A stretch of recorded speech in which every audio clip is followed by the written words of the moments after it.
हरे हरे हरे राम राम राम हरे हरे हरे कृष्ण कृष्ण कृष्ण हरे हरे।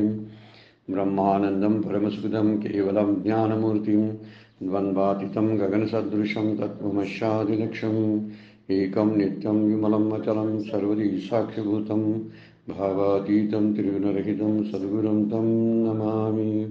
नमामि सद्गुरुशान्तं सच्चिदानन्दविग्रहं पूर्णब्रह्मपरानन्द ईशम् आनन्दीवल्लभं सद्गुरु सच्चिदानन्दं केवलं करुणाकरं ज्ञानयोगेश्वरं वन्दे ज्ञानदेवा पुनः पुनः। अलङ्कापुरी पुण्यभूमि पवित्र तिथे नांदतो ज्ञानराजा सुपात्र तया आठविता महापुण्यराशी। नमस्कार माझा सद्गुरु ज्ञानेश्वराशी। सर्व संतांना वंदन, सद्गुरूंना वंदन, ज्ञानेश्वर माऊलींना वंदन. आपणा सर्व श्रोत्यांना वंदन करून शिवगड अध्यात्म चॅरिटेबल ट्रस्ट यांच्या वतीने सुरू असलेल्या आज ज्ञानेश्वरीच्या नित्य निरूपणाला आपण सुरुवात करतोय. कालच्या चिंतनामध्ये आपण 7व्या अध्यायातील 90 नंबरच्या ओळीपर्यंतचा निरूपण माऊलींचं ऐकलं होतं. आता त्याच्या पुढच्या ओव्या आपण सुरुवात करायची आहे. माऊलींनी मागच्याच ओळीमध्ये सांगितलेलं आहे, काही यज्ञयागाच्या बाजूनं आणि यज्ञयाग, तप किंवा दानधर्म ही अशी पुण्यकर्म करून स्वर्गाच्या सुखाच्या लालसेनं कर्म करत राहतात आणि त्यामुळं मायेच्या तडाख्यात ते सापडतात. म्हणजे मायेच्या एकूण प्रभावाखाली येण्याची जी कारणं आहेत त्याचं माऊली विचार करायला लागलेले आहेत.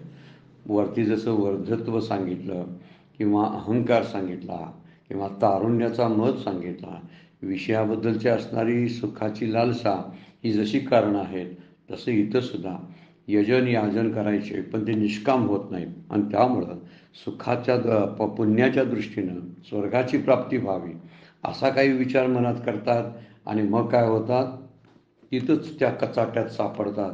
किंवा काही लोक आहेत, काही साधक आहेत, मोक्षाच्या प्राप्तीसाठी कर्माचा विचार करतात, कर्माच्या बाहून तरुण जाण्याचा प्रयत्न करतात.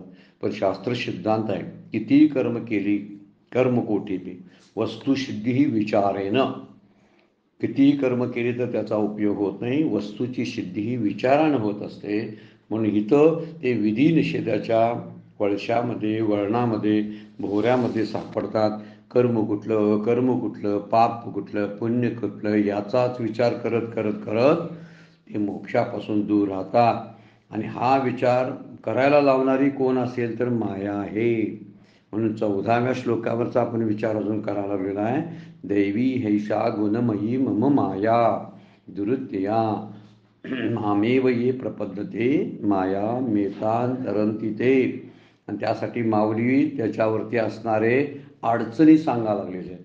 म्हणजे ज्यांना हे चुकवायचं आहे तर चुकवण्यासाठी असणारे जे काही पॉईंट्स आहेत ते पॉईंट्स द्यायला लागलेत माऊली. ह्या गोष्टी वगळून आपण जर गेलो तर निश्चितच आपण या माया नदीला पोहून जाऊ शकतो. मात्र ह्या ज्या अडचणी आहेत, प्रतिबंध आहेत, त्याचा विचार करणं गरजेचं आहे. पुढे 91 नंबरच्या ओळीमध्ये काय बोलतात बघा. जेत वैराग्याची नाम न रेगे विवेकाचा तागा न लगे वरी काहीतरी ए योगे परिविपायतो. का तर या माया नदीतून वैराग्याची नाव शिरतच नाही. किती वैराग्य धारण केलं तर ते वैराग्य कोमेजून जाण्याची दाट शक्यता असते. त्याला तीव्र वैराग्यच असावं लागतं. असंग शस्त्रेन दृढेन चित्वा असा शब्द भगवद्गीतेनं 15व्या अध्यायामध्ये वापरला आहे. त्याचा अर्थ तो आहे की दृढ असलं पाहिजे, निश्चय बळकट असत नाही आपला. त्यामुळं वैराग्याची नाव या नदीमध्ये माया नदीत शिरत नाही. त्या ठिकाणी विवेकाचा तागा न लगे, म्हणजे विवेकाचं उपायसुद्धा चालत नाही. विवेकसुद्धा विसरायला लावणारी ही माया नदी आहे. आणि वरी काहीतरी ये योगे वरी उपाय येतो. पण आणखीन काहीतरी योगानं काहीतरी जाण्याची शक्यता असते. पण तो साधक एखादाच असतो, विपाय तो एखादाच असतो, विरळा म्हणलेला आहे. आणि तो विरळा साधकच फक्त विवेक वैराग्याच्या द्वारे पुढे जाऊ शकतो. वास्तविक विवेक वैराग्य हे फार श्रेष्ठ दर्जाचं साधन आहे. आपण विचार केलेला आहे त्यावरती की विवेक, वैराग्य, समाधी षटक जे आहेत आणि मोक्षत्व ही 4 साधनं जी आहेत ही माया नदीतून पुढे जाण्यासाठी मदत करायला खूप कारण आहेत.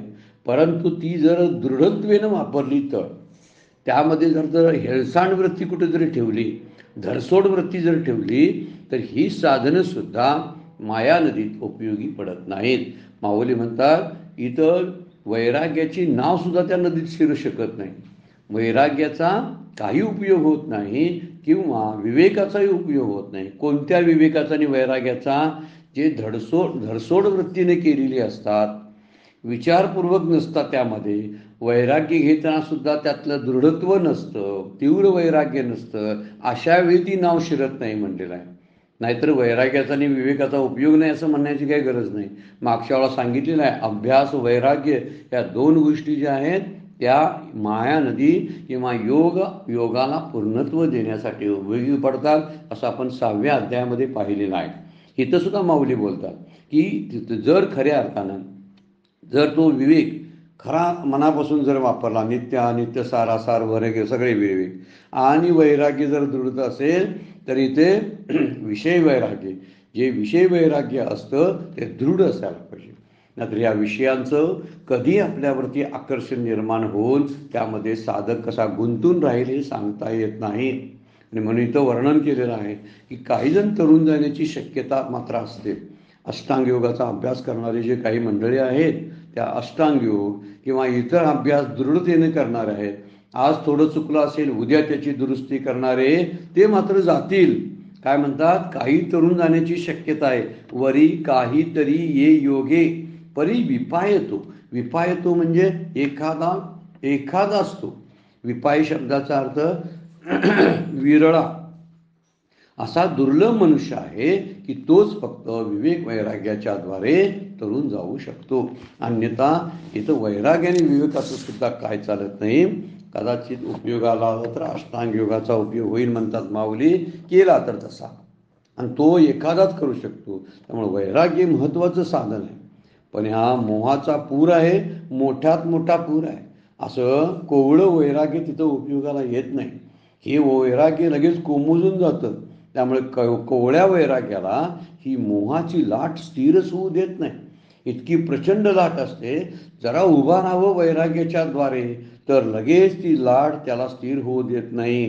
त्यामुळं बरेच वेळा मी वैराग्यवान आहे, मला वैराग्यशील पुरुष म्हणावं, मी साधक फार मोठा आहे, मी खूप साधन करतो, शास्त्राभ्यास करतो, मी बऱ्याचशा गोष्टी सोडलेल्या आहेत असं मनात वाटत राहतं. लोकांनी मला तसं म्हणावं असं वाटत राहतं आणि त्यामुळं अभिमान, अहंकार निर्माण होण्याची शक्यता असते.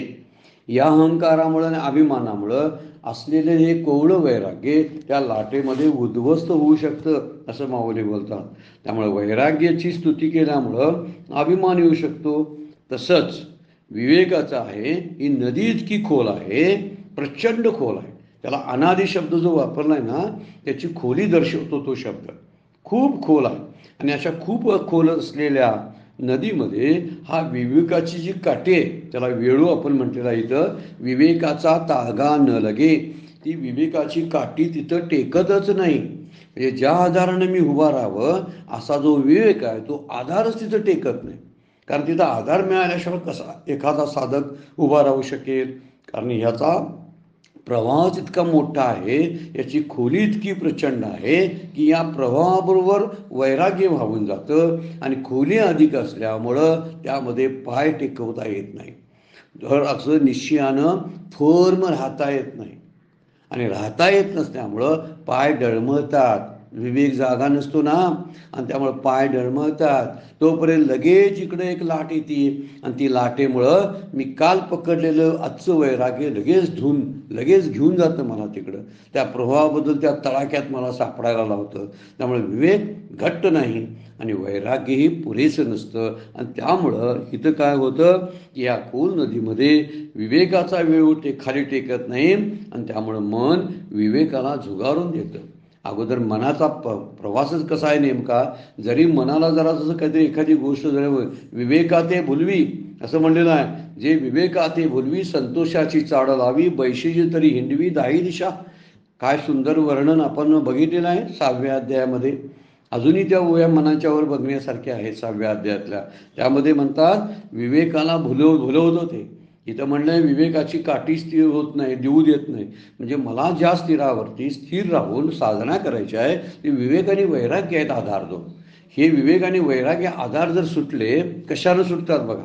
नदीचा जो प्रचंड वेग आहे तो विषयाच्या लाटा आहे आणि त्या विषयाच्या लाटाच्या तडाख्यामध्ये हे कोवळं वैराग्य काम करत नाही. आणि दुसरी गोष्ट, विवेक नावाचा मोठा आधार जो आहे की जी मोठी काठी आहे ती मजबूत नसते. तेवढी मजबूत आपण केलेली नसते अभ्यासानं, तर ती कमकुवत असते. त्यातच ह्या नदीची खोली जास्त असते. एक प्रवाहाचा वेग जास्त आणि दुसरी खोली जास्त. आता या दोन्ही गोष्टी जर झाल्या तर विवेक या प्रवाहामुळं वैराग्य प्रवाहाबरोबर वाहून जातं आणि विवेक त्या खोली असल्यामुळं टिकू देत नाही. या दोन गोष्टीच्यामुळं म्हणून वर्णन केलेलं आहे, विवेकाती भुलवी संतोषाशी चाड लावी. कुठल्याही प्रकारची संतुष्टता निर्माणच करू देत नाही ही माया नदी त्या ठिकाणी. आणि त्यामुळं बैशीजी तरी हिंडवी दाही दिशा, हे मनाला ते परिणाम करतं. त्यामुळे कामादी विकार आणि विचारांना ते काय होतं कामादी विकार जे असतात ते ह्या चांगल्या विचारांना ह्या विवेकाला टिकूच देत नाही. कामादी विकारांचा प्रभाव जास्त असल्यामुळं हे जे विचाराला मात्र ते टिकू देत नाही. विचार म्हणजे सारासार विचार, नित्यानित्य विचार, ह्या विचारांना ते स्थिर होऊच देत नाही. इतका त्यांचा वेग जास्त असतो, इतकी त्याची त्या नदीची खोली जास्त असते. वर्णन करताना माऊली म्हणतात वैराग्य दृढ असायला पाहिजे. जर दृढ वैराग्य निर्माण होत नाही तोपर्यंत आपण कुठल्या गोष्टीचे प्रयोग करत बसू नये. मला काय होतं, मला इकडं खाल्लं तिकडं खाल्लं तर एवढं काय बिघडतंय, खाल्ल्यामुळं काय होतंय, पाहिल्यामुळं काय होतंय, टी व्ही अधिक बघितला नाही, मी आता वैराग्यमूल पुरुष झालोय, मग टी व्ही अधिक बघितला तर काय माझ्या परिणाम होतोय, अशी स्वतःची कधीही कारण नसताना परीक्षा घेऊ नये. कारण कधी हा विवेक जे मन आहे ते कधी काय करेल, विवेकाला कधी भुलवेल, संतोषाची चाड लावेल आणि बैशीजी तरी हिंडवी दाही दिशा. हे मन कुठंही भरकटत घेऊन जाऊ शकतं. आणि या मनावर खरा प्रभाव मायेचा आहे आणि त्रिगुणाचा आहे. म्हणून इथं विवेक आणि वैराग्याचा विचार, आता इथं जो सांगितला विचार तो कोवळ्या वैराग्याचा. आणि दुसरी गोष्ट कन्फर्म न झालेल्या म्हणजे फॉर्म न झालेल्या विवेकाचा आहे. एखादा बळकटपणा अजून आलेला नसतो म्हणून साधना कधी सोडू नये. बरेचशा लोकांचा असा विचार होतो की आता आम्हाला नाम घ्यायची काय गरज आहे, आम्ही पंचदशीचा अभ्यास करून त्याच्या पुढे गेलो, आम्ही ते सगळे विवेकदीप नाटकदीप प्रकरणाचा तृप्तिदीप प्रकरणाचा अभ्यास केलेला आहे, त्यामुळं आम्हाला काही नामादी साधना करायची काही गरज नाही, आम्हाला कुठं संत संघामध्ये जायची काही गरज नाही, आम्हाला परत काही कीर्तन प्रवचन ऐकायची काही गरज नाही, असं कधी स्वतःला समजू नये. आपण शेवटपर्यंत स्वतःला सामान्य साधक समजल्यामुळं आपली साधना चांगली होते. कधीही गुरु बनायला जायचं नाही. जरी गुरु बनण्याची पात्रता आपल्यामध्ये असली तरी सुद्धा गुरु बनण्याची आपण धारिष्ठ करायचं नाही. गुरु बनायला जाणं म्हणजेच या वैराग्याच्या नदीच्या माया नदीच्या लाटेच्या तडाख्यात सापडण्यासारखा प्रकार आहे. कारण तेवढं बळकट आपलं वैराग्य झालेलं नसतं आणि ते तपासूनही पाहायला कधी जायचं नाही. आपलीच परीक्षा घ्यायला आपण कधी जायचं नाही. बघूया माझं वैराग्य कुठेही मिसळून बघूया, काहीही खाऊन बघूया, काहीही करून बघूया आणि सगळी नीतिमत्ता धर्म माझ्यासाठी काय उपयोग आहे, तर कारण मी पंचदशी किंवा वृत्ती प्रभाकर, विचार सागर यासारख्या किंवा प्रत्येक कुठले शास्त्र आहेत, काय भलते आहे त्याची नावं, तर ह्या सगळ्या शास्त्रांचा साही शास्त्रांचा मी अभ्यास केलेला आहे. त्यामुळे मला काही तशी काही गरज नाही. माझे गुरु जण बळकट आहेत, ते मला सहकार्य करतील असं कधीही म्हणायचं नाही. गुरु सहकार्य करतात पण केव्हा आपलं वैराग्य बळकट होईपर्यंत साधना करत राहिली पाहिजे. आपला विवेक तग धरून राहण्या इतका बलवान होईपर्यंत आपण साधना करायला पाहिजे. नाही तर आमच्या ह्या वैराग्यापेक्षा, आमचं म्हटले शब्द, आमच्या ह्या कोमल वैराग्यापेक्षा आणि विवेकापेक्षा ती माया नदीचा प्रभाव जास्त मोठा आहे. त्यामुळं मायेला कधीही परीक्षा घ्यायला जायचं नाही. नतमस्तक व्हावं आणि म्हणावं, माझं वैराग्य तूच स्थिर कर, माझ्या विवेकाला बळकटी तूच दे, असं माया नदीला सुद्धा, मायेला सुद्धा विनवणी करावी. कारण शक्ती ही सुद्धा देवताच आहे ना. जसा ईश्वर हा पुरुष देवता आहे, शिव जसा देव आहे म्हणजे परमात्मा आहे, तशी शक्ती सुद्धा देवीच आहे ना. त्या देवीला, आईला आपण नमस्कार करावा, म्हणजे ती सुद्धा माझं साधनेमध्ये, माझी साधना चांगली होण्यामध्ये रक्षण करेल. जोपर्यंत मोक्ष मिळत नाही तोपर्यंत आपली साधना मायेच्या अधिपत्याखाली चालू असते. कायम लक्षात ठेवायचं, मी नामाला बसलो, मी नामाला बसणार आहे. आज इतकं नाम घेतलं, काही माणसं नाम घेत नाहीत, मी घेतो. ही सगळी बोलणी मायेतली, या प्रभावातली आहे. म्हणून आपण लक्षात ठेवायचं, जोपर्यंत मला मोक्ष प्राप्त होत नाही तोपर्यंत मला मायाच मदत करणारी आहे. आणि नंतर मायेची गरज पडत नाही. कारण 3 गुणांना ओलांडून तो साधक जातो, त्यावेळी गुणातीताला ह्या मायेचा प्रभाव होत नाही. कारण गुणच मायेच्या आधारे मला गुंतवून ठेवत असतात. आणि याचाच विचार माऊली धोक्याच्या सूचना देतात बरं का. हे वैराग्याची नाव न गे, ही नाव शिरूच देत नाही तिथं ती नदी. इतकी बलवान आहे, शिरू देत नाही. म्हणजे सोडली नाव म्हटलं की प्रवाहात उलटी सुलटी कुठेतरी भरकटत जाण्याची शक्यता असते. कारण वल्लवणारा जो आहे तो वल्लवणारा तेवढा बळकट नसतो. वल्लवणारा जो कर्णधार आहे तो कर्णधार चांगला असावा लागतो, त्याच्यावरती श्रद्धा असावी लागते. वर्णन पुढं आलेलं आहे, ते आपण नंतर बघणारच आहोत की श्रीगुरु हे कर्णधार आहेत. आणि त्यांचा विचार जर आपण लक्षात ठेवला तर जोपर्यंत आपली साधना व्यवस्थित पूर्ण होत नाही तोपर्यंत या माया नदीमध्ये शिरून उगीच मी वल्लवणार, माझी नाव बळकट आहे, असा मूर्खपणा साधकांनी करू नये. यासाठी ज्ञानेश्वर माऊली आपल्याला सांगतात, तिथे विवेकाची नाव न लगे, विवेकाचा तागा न लगे, वरी काहीतरी योगी वरी उपाय तो. पण यातून तरुण जाणारा, ज्यानं बळकट असं श्रद्धास्थान त्यांचं गुरु आहे. भगवंतापेक्षा गुरुला जे मोठं स्थान देतात मनापासून, बरं काय, बोलण्यातून नुसतं नव्हे, ज्यांच्याकडं शास्त्र हे त्यांच्या रोजच्या जगण्याचं एक साधन बनलेलं आहे. सद्गुरू ही त्यांची देवता आहे. आणि रोजचं जगणं हे सहज जगणं हा ज्यांचा धर्म आहे. अशीच फक्त या माया नदीतून विपाये तो. विपाय म्हणजे असा मनुष्याना सहस्रेषु शब्द वापरलेला आहे. हजारामधला, लाखामधला एखादाच अष्टांग योगाच्या मार्गानं, सद्गुरूंच्या कृपेनं, शास्त्राच्या संगतीनं आणि धर्मनीतीच्या पालनानं पुढे जाऊ शकतो. अन्यथा धोका आहे. म्हणून माया नदी ही सामान्य समजून चालायची नाही. त्यापेक्षा माझं वैराग्य बळकट कसं होईल याचा विचार करावा. माया नदीची तलवार जी आहे ती धारदारच आहे. ती माझा कधीही खात्मा आणि शिरच्छेद करू शकते. आणि शिरच्छेद करणं म्हणजे माझ्या वैराग्याला छेदून टाकू शकते, वैराग्याचं मुंडकं मारू शकते. हा त्याचा विचार फार महत्त्वाचा आहे. मग मला काय करायला पाहिजे? आता मी पण तलवार काढून मायेवरती प्रतिकार करू काय? तिला नाही.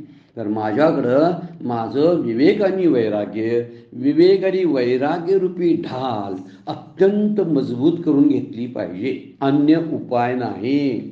म्हणून तिथं म्हणलेलं आहे, ही तगू देत नाही ना, प्रतिष्ठित होऊ देत नाही म्हणतात. शास्त्राचं वाक्य आहे बघा, शास्त्राचा शब्द. माया कुणालाच प्रतिष्ठित होऊ देत नाही. प्रतिष्ठित म्हणजे जरा कुठं स्थिर झालं की अभिमान, अहंकार, विषयांचं प्राबल्य काहीतरी घुसतं आणि त्याला त्या स्थानापासून पदच्युत करण्यासाठी माया प्रयत्न करत असते.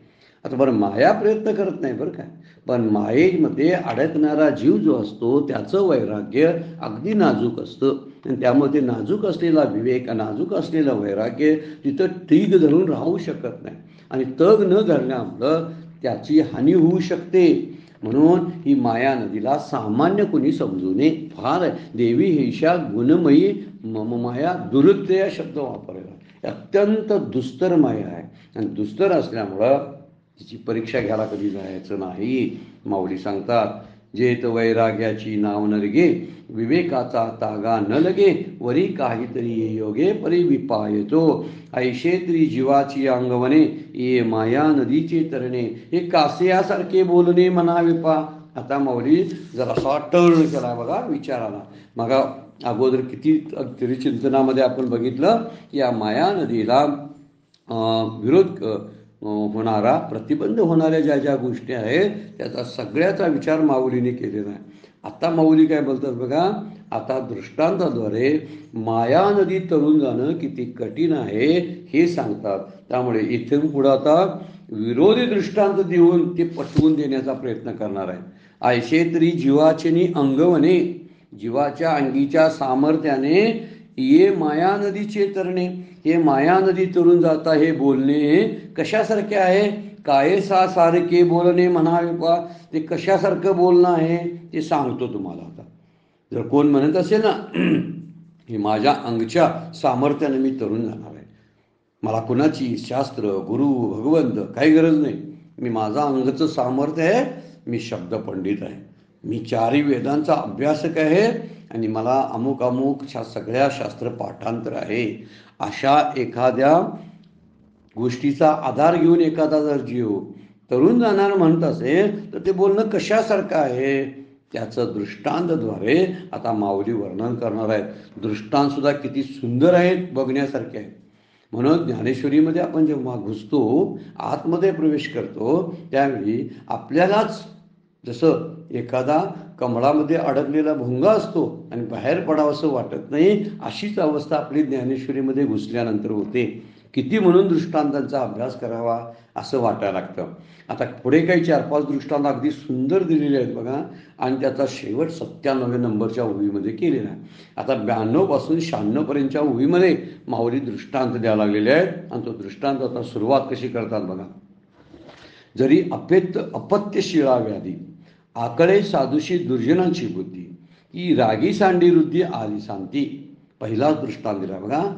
सर्व का अपत्य करण्याचा स्वभाव असलेला जो माणूस असतो, अपत्य म्हणजे पथ्य न पाळणारा, कुठलाही आजार किती जरी झालेला असला तरी पथ्य पाळत नाही, औषध घेत असेल पण पथ्य न पाळणारा माणसाला स्वसामर्थ्यानं रोग जर नष्ट करता येतील, समजा आलेत, किंवा साधू पुरुष आहे आणि त्या साधू पुरुषाला दुर्जनाचं कपट कारस्थान कळेल, म्हणजे कळणार नाही, जसं कळणार नाही, किंवा रागी म्हणजे आसक्त माणूस, राग शब्दाचा अर्थ आहे आसक्त, रागी सांडी वृद्धी, एखाद्या लोभी मनुष्याला विनायशी एखादी जर संपत्ती प्राप्त झाली असता तिचा तो त्याग करील. सांडी वृद्धी, वृद्धी म्हणजे संपत्ती ऐश्वर प्राप्त झालेलं आहे. आली शांती, शांती म्हणजे विनायास जर एखाद्याला लोभी माणसाला जर खजिना सापडला, मुळात आहे लोभी आणि सापडला खजिना, तो जसा टाकणार नाही. मुळात रोग आहे, ते पथ्य पाळल्याशिवाय जात नाही, तरी सुद्धा पथ्य पाळून मी रोग घालवतो असा म्हणणारा, किंवा एखादा साधू सरळ मार्गी, अशा सरळ मार्गी सज्जनाला एखाद्या दुष्ट स्वभावाच्या माणसाचं कारस्थानाने कट कळतील का? नाही कळणार. तसं माया नदी तरुण जाणं अवघड आहे. दृष्टांत कशी दिलेत? एकाच ओळीमध्ये 3 दृष्टांत माऊलीने दिलेले आहेत. पथ्य न करणाऱ्याला आपल्या रोगाचे कारण जर समजेल, साधूला जर दुर्जनाच्या मनाचा ठाव घेता येईल, ह्याच्या मनामध्ये काय चाललंय. वास्तविक साधू म्हणजे शब्दाचा अर्थ आहे काय? सज्जन माणसं जी समाजामधले असतात त्यांना कळत नाहीत ही माणसं कोणत्या कोणत्या बाबतीत काय कोणताचं कट करतील, कुठली कारस्थान करतील, ही साध्या सज्जन माणसांना समजत नाहीत. असली दुर्बुद्धी माणसांची कारस्थानं ती समजणारच नाहीत. म्हणजे समजणं फार अवघड आहे असं माऊली म्हणतात. आणि अपथ्य करून सुद्धा रोग बरा होणं फार कठीण आहे, शक्यच नाही. किंवा एखादा विषयासक्त लोभी आहे आणि त्याला जर एखादा खजिना सापडला आणि तो जर त्या खजिनाचा त्या ऐश्वर्याचा त्याग करेल, म्हणजे लोभी माणसाला मिळालेल्या संपत्तीचा जर तो त्याग करेल तरच माया नदी तरून जाता येईल. म्हणजे अशक्यप्राय गोष्टी कशा माऊली बोलतात बघा, की साधूला दुर्बुद्धी माणसं समजणार नाहीत, अपत्य करणाऱ्यांचा रोग जाणार नाही आणि लोभी माणूस कधीही संपत्तीचा त्याग करणार नाही.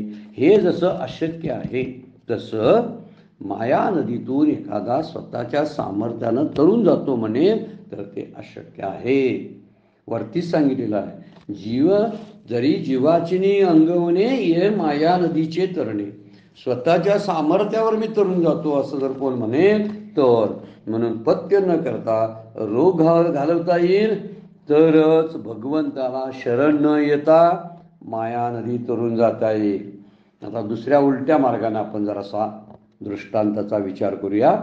दृष्टांत कसा आहे, एखाद्या अपत्यशील मनुष्य आहे तर त्या अपत्यशील माणसाला, अपत्यशील म्हणजे पत्य न करणे असा ज्याचं शील आहे. किती शब्द सुंदर वापरतात बघा. शब्दाचा खजिना ज्ञानेश्वरीमध्ये आपल्याला बघायला मिळतो.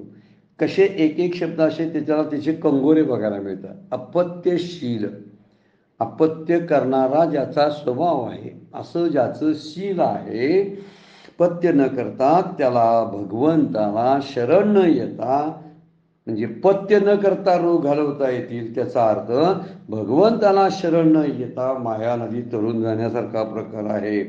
किंवा दुर्जनाची बुद्धी साधूला कळणार नाही, म्हणजे मायाच आहे ती.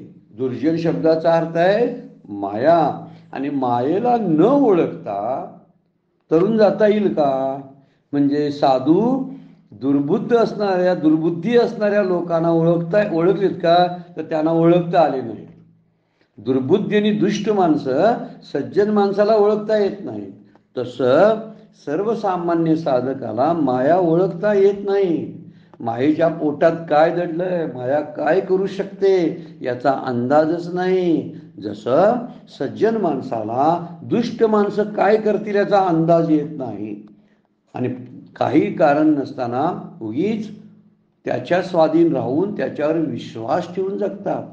त्यामुळं मायेवर ज्याने विश्वास ठेवला की ही माया मला तरुण नेईल, तो बुडाला म्हणून समजायचं. हा मुद्दा यामध्ये सांगण्यासाठी हे दृष्टांत काय दिलाय बघा. साधू पुरुषाला जसा दुष्ट स्वभाव माणसाचा कळणार नाही, तसा मायात सर्वसाधारण साधक जो असतो त्या सर्वसाधारण साधकाला या माया नदीचा अंदाज घेता येणार नाही. इथं दोन शब्द वापरलेत. साधू शब्द जो वापरलेला आहे, साधूशी दुर्जनाची बुद्धी. साधू शब्द हा सज्जन या अर्थानं वापरलेला आहे.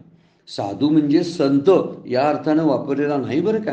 कारण संतांना भूत भविष्य काळ ज्ञान यांचं त्रिकाळ ज्ञान असतं. त्यामुळे ते वरच्या समोर असणाऱ्या एखाद्या ठग्या माणसाला, ठग जो असतो त्या ठग्या माणसाला ओळखू शकतात, किंवा कारस्थानी माणसाला ओळखू शकतात, कारण त्यांना तेवढी आतमध्ये तेवढी ओळखण्याची शक्ती असते. इथं जे वर्णन केले ना, जे धर्मात्मा आहेत, रोजचं नीतीचं पालन करतात, पाप भिरू आहेत, कुणाला दुखवत नाहीत, सरळ मार्गाने चालतात, असे सज्जन जे आहेत, अशा सर्वसामान्य सज्जनांना अशी दुष्ट माणसं ओळखता येत नाहीत. त्यामुळं संतांना माया ओळखता येते, साधूला माया ओळखता येते, पण सज्जनांना दुष्ट पुरुष कळत नाही. हा त्यातला मुख्य मुद्दा आहे. सज्जनांना दुष्ट पुरुष कळत नाही, तसं सर्वसामान्य साधकांना मायाला ओळखता येत नाही. उलटून सुलटून आपण तेच विचार करावा लागेल बरं का. म्हणून आपण सर्वसामान्य जोपर्यंत साधक आहे तोपर्यंत मायेशी भांडायला जाऊ नये, माया संपवण्याच्या नादाला कधीच लागू नये. इथं वर्णन काय केलं की दुर्जनाची बुद्धी साधूला म्हणजे सज्जनाला कधी करणार नाही. त्यामुळं लोभी जो आहे तो ऐश्वर्याचा त्याग कधी करणार नाही. म्हणजे एखाद्या मायेच्या आकर्षणात जीव जर फसणार नसेल तर तोच तरुण जाईल, अन्यथा दुसरा कोणी तरुण राहणार नाही. सांगायचा मुद्दा फार महत्त्वाचा आहे. ह्या तिन्ही गोष्टी कठीण आहेत म्हणून सांगितल्यात माऊली, आणि खरंच कठीण आहेत. आमच्या सर्वसामान्य जे पापभिरू माणसं असतात ना, त्यांना हे कटकारस्थान समजत नाही. म्हणून मुक्ततेकडे वाटचाल करणारं एक तीव्र मुमुक्षत्व ज्याचं आहे त्यालाच माया ओळखता येते, अन्याला ओळखता येत नाही. दुसरी गोष्ट, या मायेतून जाताना, माये नदीतून प्रवास करताना फार सावधानतेनं जावं लागेल. सावधानतेनं जाणं म्हणजे पथ्य पाळणं. विठ्ठल मात्रा घ्यावी, त्याने पथ्ये सांभाळावी, पथ्ये पाळावी. तुकोबा बोलतातच, आपण विठ्ठल मात्रा घेतली ना तर पथ्य पाळायची जबाबदारी आपल्यावर जास्त येते आणि पथ्य नाही पाळणाराचं अधपात होतो. ही अशी अनेक उदाहरणं आपल्या समोर आहेत. कदाचित आपल्या आयुष्यामध्ये सुद्धा घडलेली असण्याची शक्यता असते.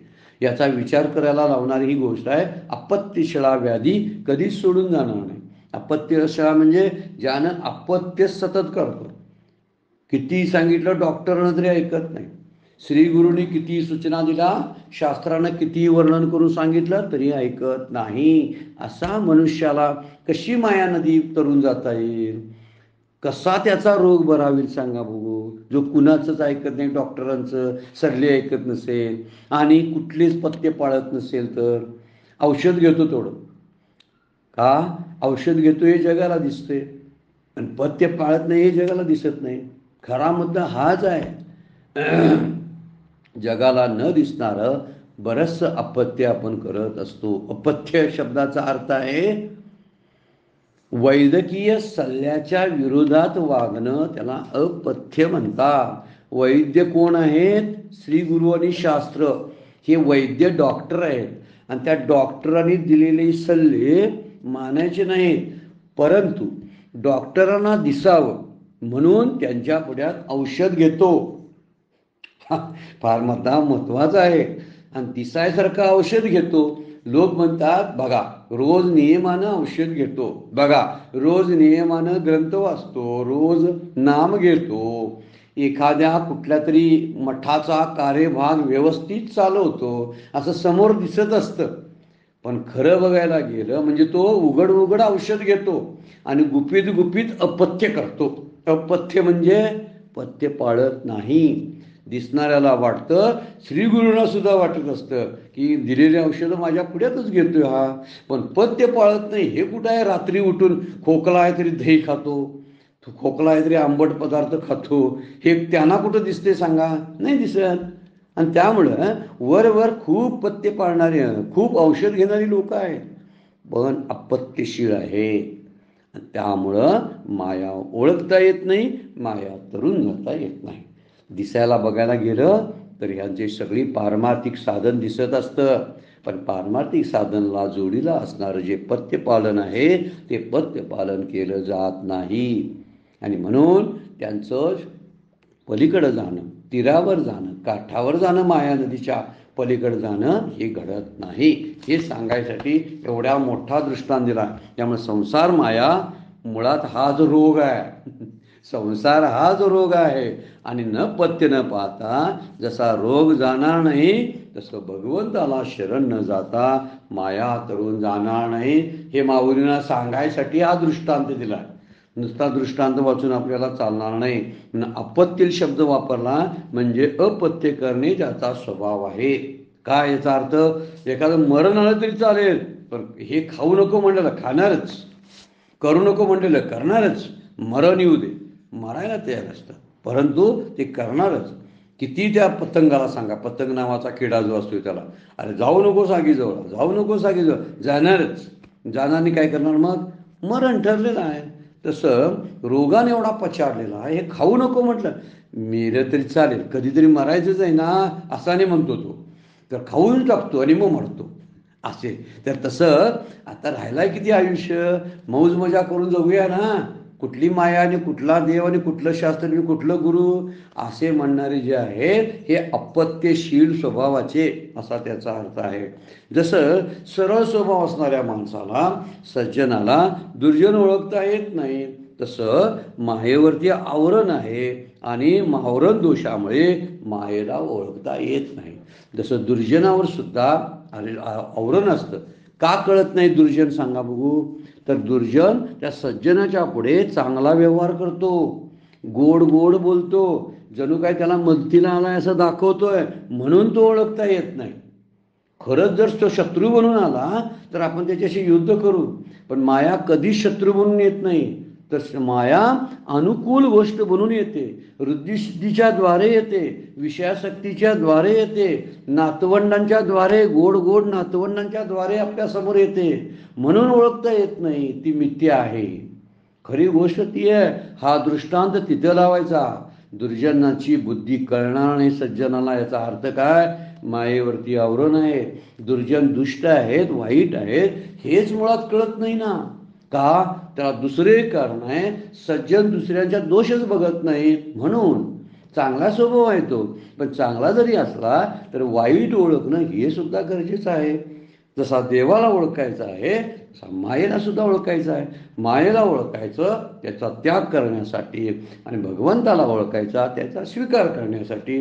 दोन्ही गोष्टी आहेत, एक ग्राह्य आणि एक त्याज्य. मग त्याज्य पण ओळखता आलं पाहिजे ना.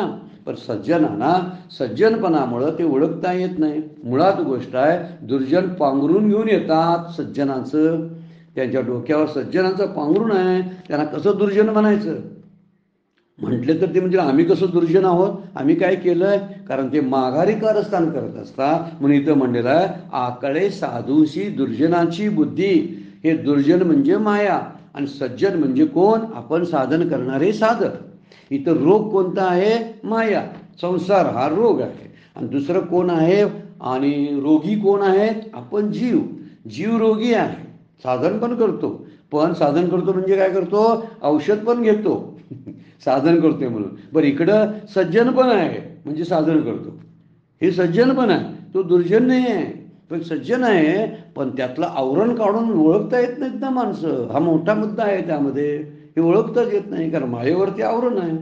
सुखाची लालसा दिसते, तिथं वाटतंय हे किती आकर्षित आहे असं वाटायला लागतं, आणि तिकडं जावं असंच वाटतं. त्यामुळं हे दुर्जन माणसाकडून तो फसवला जातो. तसे माया नदी त्याला बुडवते. मुद्दा तोच आहे. ज्याला पोहता येते त्याच्या लाता खाते म्हटले ना आपण, आणि ज्याला पोहता येत नाही त्याला खाली घालून तिच्या उरावर बसते माया. तसा ज्याला ओळखता आली नाही ना त्याला खाली घालते आणि तिच्या उरावर बसते. त्यालाच तोंडात नाकात तोंडात पाणी गेल्यानंतर समजायला लागतंय, मी विश्वास ठेवला आणि पाण्यात पडलो, मी विश्वास ठेवला आणि माया नदीवर विश्वास ठेवला आणि आतमध्ये नाव घेऊन बाहेर पडलो. ही फार मस्त असा दृष्टांत दिलेला आहे. आणि तिसरा दृष्टांत दिलेला आहे, लोभी आहे, आणि तो लोभी आहे आणि एवढं मोठं ऐश्वर समोर असताना सुद्धा तो त्याचा त्याग करील काय? करणार नाही. तसं माया नदी स्वतःच्या सामर्थ्यानं तरून जाता येणार नाही, कारण मायेचं मनमोहक रूप असतं. ती विषयाच्या गोडपणा टाकून देत नाही, टाकूसच वाटत नाही. विषयामध्ये गोड आहे. विषय विषाचा परिपाडू, गोड परमार्थ लागे कडू. हे विषय कसे आहेत? विषयासारखे आहेत. माया कशी आहे? विषयासारखे आहे. माया म्हणजे विषय. विषय कसे आहेत? तर कडू आहे, पण कडू विषय सुद्धा गोडू जीवाशी झाला. परमार्थ गोड आहे पण कडू वाटतो. भगवंताचं नामस्मरण सत्संग चांगला आहे तरी कडवट वाटतो. ज्ञानेश्वरी ग्रंथ चांगला आहे पण वाचूसा वाटत नाही, टी व्ही बघावसा वाटतो. त्याच काळामध्ये टी व्ही बघावं, यूट्यूबची सगळी चॅनल पालती घालावीत असं वाटत असतं. का?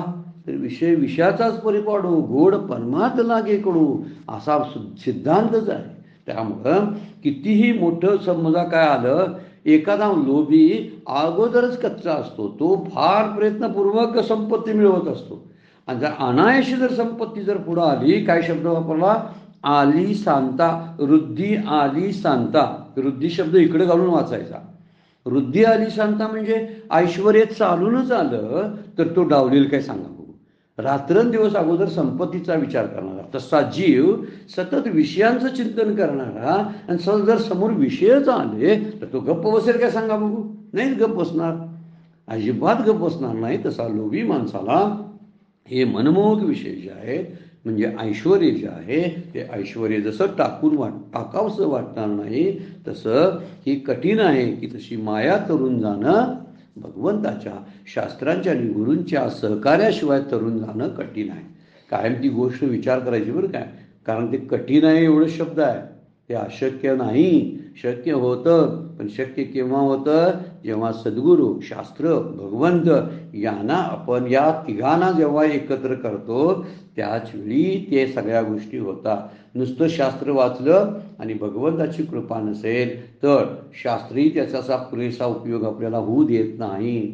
भगवंताची कृपा आहे, शास्त्र कृपा आहे, पण गुरुनी कधी संकल्प केला नाही की ह्याला ते कळावं, ह्याला ते ज्ञान व्हावं. असा जर गुरूंचा आशीर्वाद नसेल तर भगवंताची कृपा आणि शास्त्रकृपा सुद्धा फोल ठरण्याची शक्यता असते.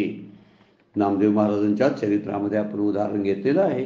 प्रत्यक्ष विठ्ठल त्यांच्याशी बोलत होता तरी सुद्धा आत्मज्ञान झालं नव्हतं संत नामदेव महाराजांना. त्याला कारण काय? तर त्याला कारण सद्गुरूसारखा पाठीराखा त्यांनी प्राप्त केला नव्हता म्हणून. या 3 गोष्टीचा विचार सतत केला पाहिजे की माझ्या इच्छेने मी तरुण जाणार आहे तर चालणार नाही. म्हणजे या ठिकाणी वर्णन केलेलं आहे अपत्यशीळ आहे म्हणजे शास्त्र न पाळणार आहे. जर असा सज्जन आहे पण दुर्जनाची बुद्धी त्याला कळत नाही म्हणजे त्याला पुरेसं त्याला वाटत नाही की सद्गुरूंचं मार्गदर्शन घ्यावं. इथं सद्गुरूंच्या मार्गदर्शनाची गरज आहे. कुठं? जिथं सज्जनाकडून आपण फसवलं जातोय ना त्या ठिकाणी सद्गुरूंची मार्गदर्शन लागतं. जिथं अपत्य होतं आणि कुपथ्य केलं जातं त्या ठिकाणी शास्त्राची गरज लागते. आणि शेवटी लोभी माणसाचा जो खजिना येतो वळणा तर भगवंताचं ऐश्वर हे माझंच आहे असं म्हणायला लावतं. त्या ठिकाणी भगवंताची कृपा लागते. भगवंताच्या कृपेनं आपला लोभ कमी येईल. दुर्जनाची बुद्धी समजायसाठी आपल्याला सद्गुरूंची कृपा लागेल आणि रोगाबद्दलचं पथ्य पाळण्याचं धारिष्ट आणि शक्ती आपल्याला शास्त्रवचनातून प्राप्त होईल. त्यामुळे शास्त्रवचन, गुरुवचन आणि भगवंताची प्रार्थना या तिन्हीच्या करवी माया फक्त तरुण जाता येते, अन्य जाता येत नाही हे सांगण्यासाठी एवढा चांगला सुंदर दृष्टांत दिला आहे. आपण दृष्टांतात खोलवर शिरलो. तुम्ही सुद्धा त्याच्यावरती आणखीन खूप चिंतन करा. कारण दृष्टांत म्हणून सोडून देऊ नका. फार चिंतन होतं आणि त्यातूनच होतं की काहीतरी नवीन नवीन निघायला लागतं. वेळ संपलेली आहे, आपल्याला थांबावं लागतं. माऊलींच्या 2-3 ओव्या आपण बघितल्या. जे ते वैराग्याची नाव न लगे, विवेकाचा ताना लगे तागा न लगे, वरी काहीतरी योगे परी विपायतो, ऐशे तरी जीवाचिनी आगमने, ये माया नदीचे तरणे, हे कासियासारखे बोलणे म्हणावे पा. पहिला दृष्टांत दिला.